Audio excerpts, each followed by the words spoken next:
one of the goats, one of the Mount Rushmore guys in combat sports, one of the best of this era. Floyd Money Mayweather has addressed to everybody. He says he is coming out of retirement. And in his coming out of retirement, he's going to have his exhibition matchup against Mike Tyson. And then his first matchup outside of that for a legitimate fight is the rematch against Manny Pacquiao.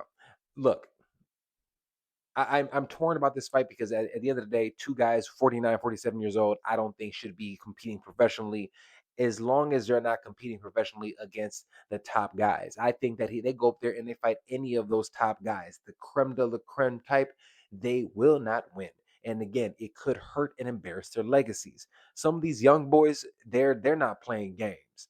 They're going out there, they're trying to make a name for themselves. So if you have an opportunity, if you're a Shakur Stevenson, if you're a Devin Haney, if you're a Ryan Garcia, if you're a Rolly Romero, if you are somebody in the UK, it does not matter.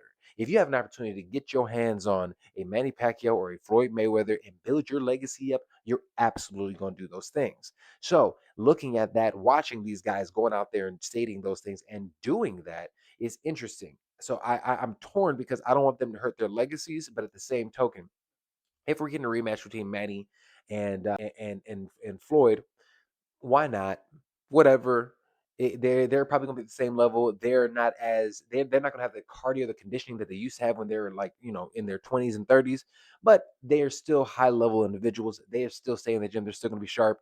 So and I'm not gonna lie to y'all. I'd be a complete and utter liar if I was like, I'm not gonna watch this. This is nonsense. This isn't gonna happen. Look, when it boils down to it, we finna watch the fight. So if we're gonna watch it, I'm just gonna break it down, like give you guys the X's and O's of it, call it straight down the middle, and that's what it is. So am I excited about it? Not really. Am I gonna watch it? Absolutely. Okay.